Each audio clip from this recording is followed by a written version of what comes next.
saúde e bem-estar. Isso aí, Dani. Nós já tratamos sobre esse tema em outros momentos por aqui, mas acho importante esse bate-papo. Setembro Amarelo, né? Muito se fala, principalmente nesse mês, mas a gente trabalha isso o ano inteiro. E hoje a gente tem o prazer de receber o psiquiatra, o Dr. Guilherme, que vai conversar conosco sobre esse tema. Então, o Dr. Guilherme Menegon está aqui para falarmos, como a Ali bem disse, a gente tem esse mês, essa cor, esse setembro amarelo, mas como a Ali comentou, a saúde mental ela faz parte da nossa vida e ela, digamos assim, é muito importante para que a gente possa seguir com a nossa vida de uma forma mais tranquila possível. Então, a gente agradece muito a tua presença, aliás, para falarmos com os nossos ouvintes sobre esse assunto. Um bom dia. Bom dia, Daniela. Bom dia, Ali. Bom dia, os ouvintes. Eu que agradeço o convite. Sempre é muito importante, assim, falar desses assuntos, né? Não sei, eu acho que símbolos são sempre bem importantes. Vocês sabem por que Setembro Amarelo? Envolve um carro amarelo. É isso, é um dos suicídios em adolescentes, né, que aconteceu nos anos 90 nos Estados Unidos, e no velório, né, como ele deixou uma carta aos pais dizendo que não tinha conseguido pedir ajuda, né, no velório foi distribuído uma série de cartõezinhos com um laço amarelo, né, porque esse guri tinha um carro que ele tinha reformado e tinha pintado de amarelo, né? Então, na real, é por isso que, né, aconteceu nesse mês, né? E por isso a cor amarela. Então, enfim, é um símbolo, né, de toda essa conversa que é necessária, né? Eu acho assim que todos os profissionais de saúde mental ultimamente estão criticando muito isso de Setembro Amarelo, porque a gente acaba falando disso mais em setembro, e daí fala de prevenção de suicídio em setembro, e no resto do ano a gente não fala sobre saúde mental, né? Seguem acontecendo problemas graves desse tipo, né? Mas, enfim, eu acho que, independente de qualquer coisa, a gente precisa aproveitar esse período mesmo para falar sobre isso. A gente tem alguns pontos até que conversamos antes, doutor, mas a questão da saúde mental, ela tem um certo tabu, um certo preconceito, a gente pode dizer assim. Algumas pessoas estão talvez apresentando sintomas que precisam da ajuda de um profissional adequado, um psiquiatra, mas acham que vão conseguir lidar, que vai passar, e às vezes isso vai piorando e daí fica mais difícil o tratamento. Olha, as coisas que eu vejo no consultório não são coisas estranhas a nenhuma pessoa, né? O problema não é sentir tristeza, o problema é quanto de tristeza se sente e o quanto que isso está impactando na vida da pessoa. O problema não é se irritar, né? Todos nos irritamos. O problema é quanto de irritação acontece, né? E o quanto que isso está causando de prejuízos. Então, o limite entre o que é patológico e o que não é patológico é difícil de definir, né? E nós, profissionais da saúde mental, temos um treinamento para a gente poder mais ou menos definir, mas definir esse limiar entre o que é diagnóstico e o que não é diagnóstico, que às vezes toma o centro das discussões, não é a principal discussão. A principal discussão é o que está acontecendo, né? E principalmente que impactos que esse tipo de sentimento, de comportamento está causando na vida da pessoa, assim, independente de diagnóstico, assim, né? Os manuais diagnósticos que nos guiam, né? Eles enumeram quantidades de sintomas, mas a gente não deixa de ajudar uma pessoa porque há um sintoma a mais ou um a menos. Então, não é uma coisa matemática, né? Por isso que a avaliação é bastante subjetiva.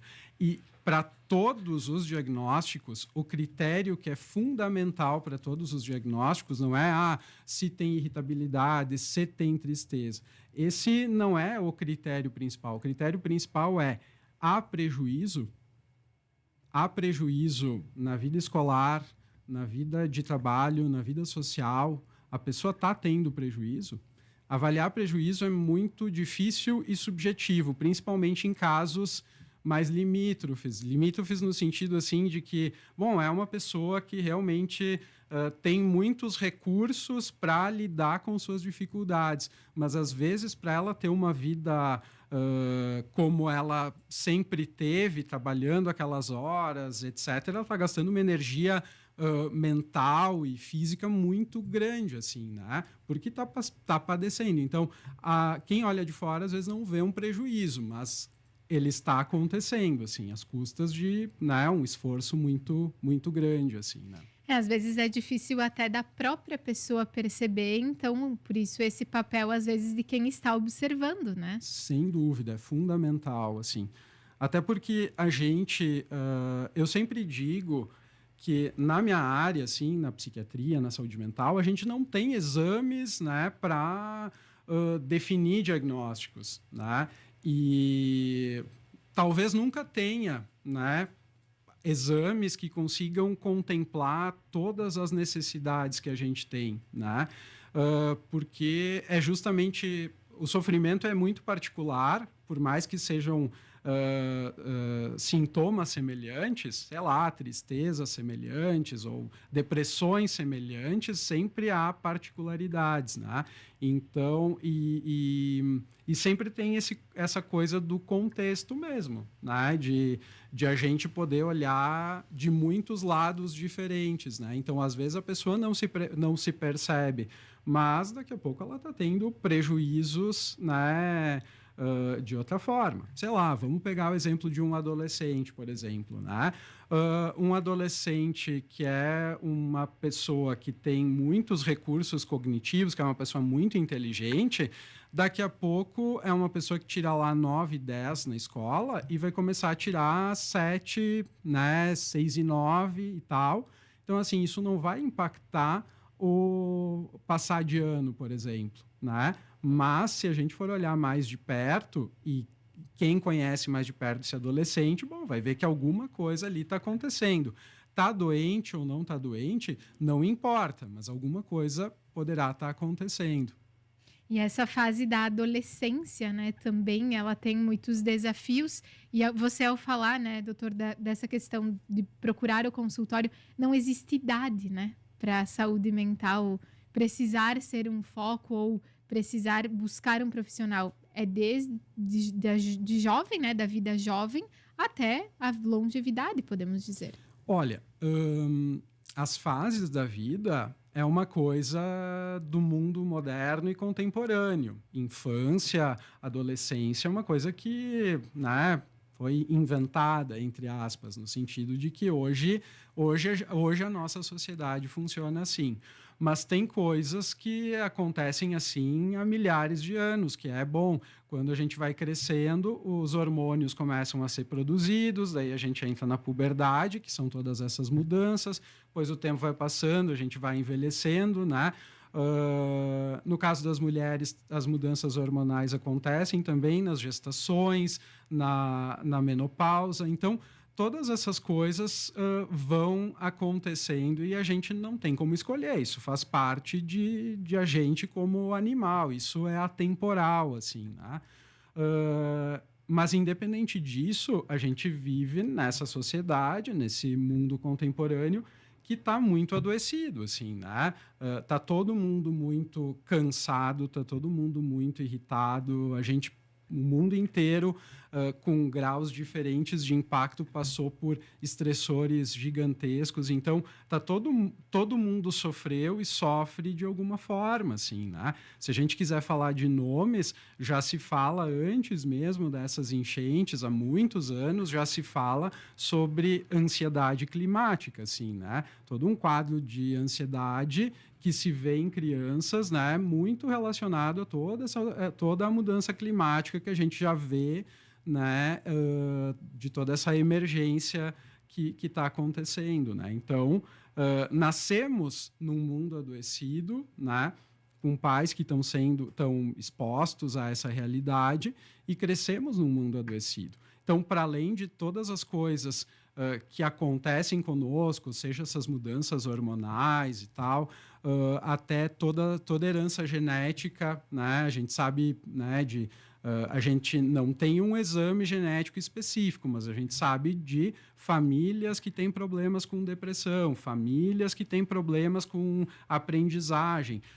Existe, por mais que tenham estudos que mostrem essa herdabilidade, isso é senso comum, a gente vê isso, né, que tem coisas que são herdadas. Essas são as coisas que a gente não escolhe, coisa de sangue a gente não escolhe.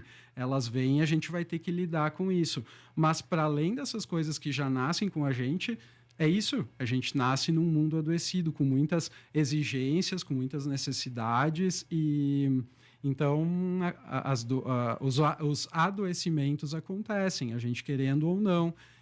A diferença vai fazer com como a gente vai lidar com esses desafios da vida, né? Eu ia colocar uma questão sobre fator, talvez, determinante, né, para a gente acabar desenvolvendo alguma doença mental, ouvindo a tua fala, e até uma das questões que um dos nossos ouvintes coloca aqui pelo Facebook. Parabéns pelo programa, saúde mental e depressão são as doenças do século. Acho que muita gente fala hoje sobre isso, mas será que é o conjunto ou existe um fator determinante para a gente desenvolver? Não tem fator determinante. É um conjunto de coisas, assim, né?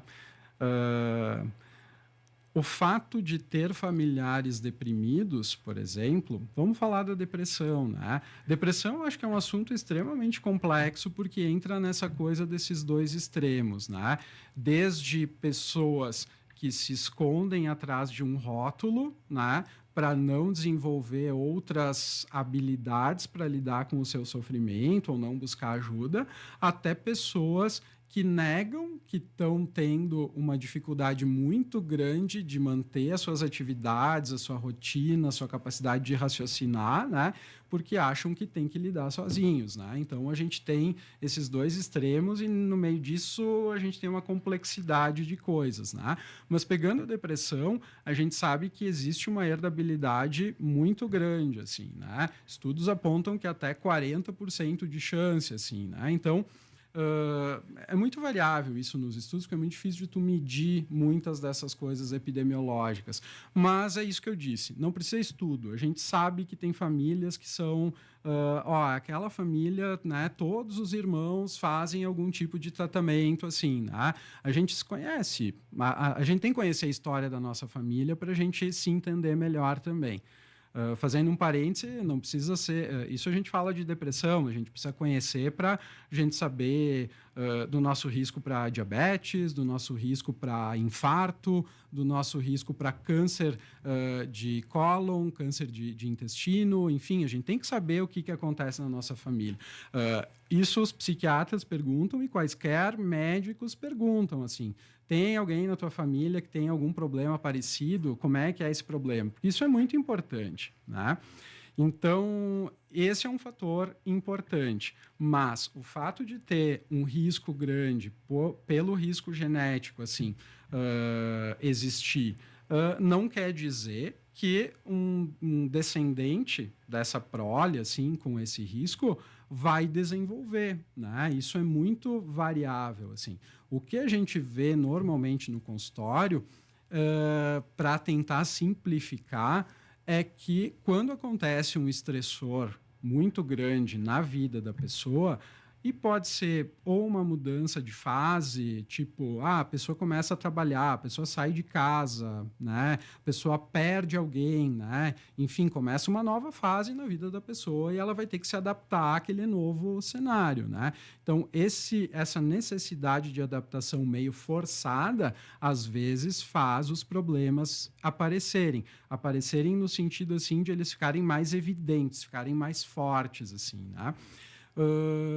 E tem essas mudanças que eu estava falando, né, que são essas mudanças que acontecem conosco, mudanças hormonais que acontecem ao longo da nossa vida, que também é uma dessas mudanças, mas é uma mudança que a gente não escolhe. Elas estão programadas já para acontecer e elas vão acontecer mais ou menos dentro de uma faixa, né?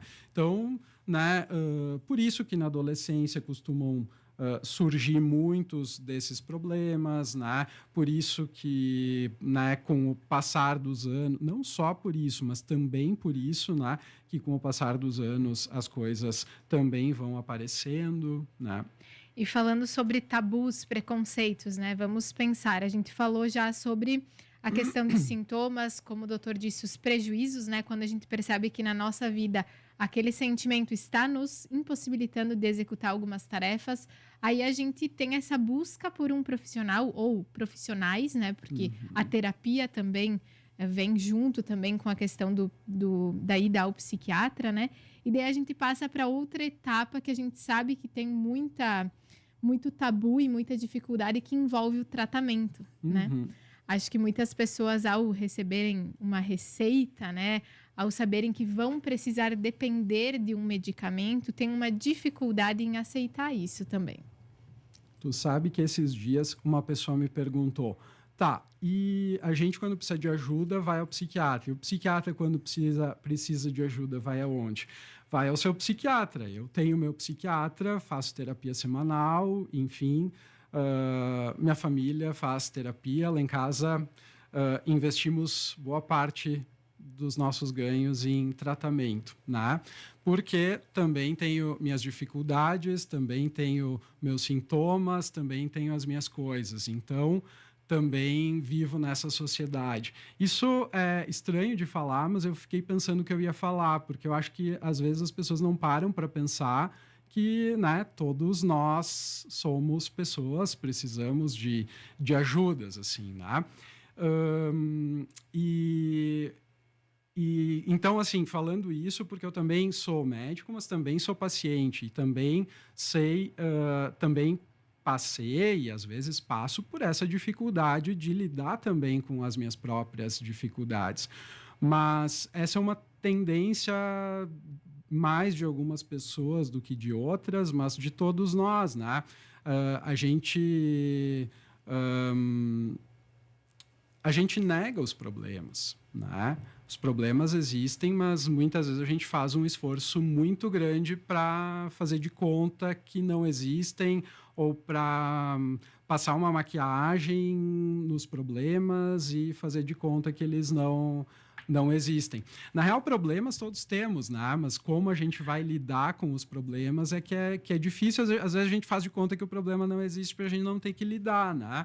Mas, enfim, né? Acho que muito da nossa tarefa na vida é a gente poder aceitar quem a gente é, com os nossos defeitos. Eu falo isso no consultório, eu digo assim, olha, eu não vou falar aqui dos meus defeitos, dos meus pontos fracos, porque não vem ao caso e, né, não é para isso que a gente está aqui.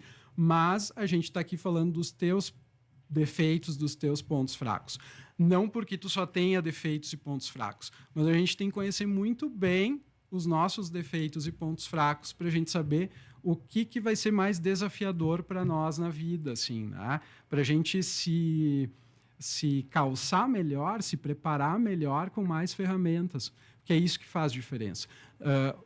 Na vida não faz diferença se a gente vai ter problemas ou se a gente não vai ter problemas. A diferença vai ser como a gente vai enfrentar os problemas. E para a gente enfrentar os problemas, o primeiro passo é a gente aceitar que tem problemas e que tem dificuldades para resolver problemas, como todas as pessoas, né? Essa aceitação é muito importante, né? E também acho que a gente pode colocar esse ponto que você comentou um pouquinho antes, também da gente não levar um diagnóstico, um problema como um determinante. Ah, agora que eu descobri que eu tô com depressão, por exemplo, eu não vou conseguir isso, eu não vou conseguir aquilo, eu fujo disso, fujo daquilo. Bem pelo contrário, né? A gente tem que buscar, como você disse, essa solução. Tu sabe que os diagnósticos, eu acho assim, a gente tem os manuais diagnósticos e eles têm suas limitações, mas eles são muito úteis também, né? Acho que os diagnósticos hoje eles têm sido importantes para, sei lá, garantir alguns direitos, né, etc. Mas a gente tem discutido muito, né, nos congressos e tal sobre isso, assim, sobre como fazer os diagnósticos, sobre quanto diagnóstico a gente está fazendo. Então, assim, o diagnóstico é importante. É importante porque ele é um norte para esses reconhecimentos de conjuntos de dificuldades, de conjuntos de problemas, mas talvez ele seja muito importante claro que é importante para o paciente também saber, né? Mas mais importante do que o nome é saber quais são as reais dificuldades. Me parece que muitas vezes o diagnóstico ele é mais importante para o profissional, né, quem está do outro lado, em função da linha de raciocínio, né? Porque a gente sabe que, bom, tem um conjunto aqui de problemas que tem algumas coisas que a gente sabe que tem que fazer, que se a gente não fizer, não vai resolver o problema, né? Então, para nós, para o nosso raciocínio clínico, né, muitas vezes o diagnóstico é importante. Para o paciente, é importante, mas até certo ponto, né? Até o ponto de não virar, sabe, uma bandeira, sabe? Né? E a gente perder essa capacidade de olhar para a coisa pessoal mesmo, assim, né? De como é que aquele conjunto de coisas funciona nessa pessoa e que tipo de impacto isso gera na vida dela, né? Muito interessante. Não sei se nós temos mais alguma pergunta, Ali. Temos uma pergunta de ouvinte, a Rosane nos manda por aqui, e até ela fala sobre o uso de vitaminas, né, ou reforço de vitaminas. Muitas vezes cansaço, esquecimento das coisas diárias. Antes de receitar, por exemplo, um antidepressivo, é interessante um exame para ver como está o teu corpo, as tuas vitaminas, se está tudo em dia, se está tudo ok? Sim, tem muitas doenças. É que falar de doenças físicas, doenças mentais é uma coisa complicada também, assim, né? Porque, né, os sofrimentos mentais, eles também acontecem no corpo e acontecem pelo funcionamento do corpo e melhoram com intervenções biológicas também, né? Então, é muito complicado, mas com certeza, né? Uma pessoa que está tem doenças clássicas que geram cansaço. Provavelmente, né, a Rosane talvez esteja falando de deficiência de vitamina B12, que é uma coisa que a gente tem falado muito, problemas de tireoide, que são bem frequentes na população e que né, são coisas com certeza importantes e que geram também sintomas físicos como redução de energia e cansaço, que também são sintomas de depressão. E é por isso que, bom, tem que ir a um profissional para dar uma discutida e ver o que né, dar uma direcionada nisso. Mas a gente não pode deixar de falar de algumas coisas importantes. Primeiro, a gente quer resolver os nossos problemas da forma mais fácil que tem. Então, assim, é muito mais fácil a gente falar que tem uma deficiência de uma série de vitaminas, de uma série de minerais, de uma série de componentes, do que falar da nossa dificuldade de relacionamento com as pessoas, por exemplo, né? Ou é muito mais fácil de a gente falar sobre mesmo a vitamina B12, que essa realmente tem evidência que quando está num nível X ali baixo, vale a pena e é importante a gente repor, porque isso impacta em uma série de funções do corpo, diferente de uma série de outras suplementações que estão sendo feitas e que não têm evidência, são caríssimas e que não tem muita evidência, né? Então, é muito... Perdi no raciocínio aqui. Sim, não, tem essa questão. Às vezes a gente tenta, como você disse, se esconder assim, eu vou tomar vitamina, eu vou tomar isso, vou tomar aquilo e vou resolver o meu sintoma. Mas às vezes a gente tem que olhar mais amplo, né, doutor? Não é tão prático. Por mais caro que seja um suplemento, sempre vai ser mais barato do que a gente olhar para a nossa frustração com o trabalho, com as nossas frustrações na vida, com as escolhas que a gente tem para fazer na vida, né? Então, para a vida que a gente está levando, sabe? Então, é bem mais complicado mesmo, né? Que bom a gente falar sobre isso no Saúde e Bem-Estar, né, Ali? Eu vejo o rosto da Ali, assim, só pensando, né? É bom a gente parar. Aqui no programa Temática são muitos assuntos todos os dias, né? Muitas entrevistas. Mas como é bom a gente parar e todo mundo leva dessa entrevista, pensa na sua vida, né? A gente começa a pensar da importância da gente se dedicar à nossa saúde mental. Isso aí, Dani. A gente falou várias vezes, né? Por exemplo, você falou sobre o processo de mudança. Eu estive em março desse ano num processo de sair da casa dos meus pais, morar sozinha pela primeira vez. E eu lembro o quanto eu estava irritada nesse. Parece que nada dava certo. Então eu pude olhar também para mim mesma e perceber quantas coisas. E eu não procurei ajuda, né? Naquele momento a gente acha que a gente é forte, bate no peito e vai. Mas como também é importante ter alguém do lado que possa nos auxiliar, ou alguém da nossa família, ou um profissional, enfim. São momentos que fazem a gente refletir também sobre nós mesmos e quantas pessoas hoje estão passando por esse momento da vida também. Ajuda, a gente consegue com um bom amigo, com a família, com o padre, com o pastor, sei lá, né? De muitas formas. Ajudas tem de muitas formas.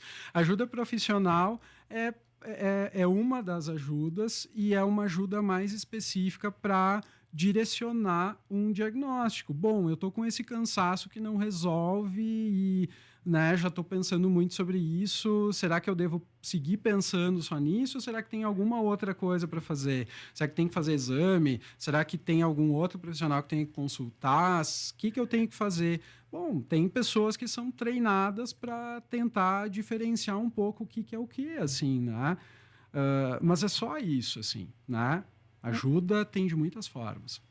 Muito bacana falarmos sobre isso, a gente agradece, né? Teríamos mais perguntas, eu e a Alessandra Bernardi, a gente seguiria até o final da manhã aqui com o Dr. Guilherme Menegon, mas agradecemos o bate-papo, desejamos muito sucesso aí no teu trabalho. Muito bom contar contigo aqui, principalmente falando sobre esse tema.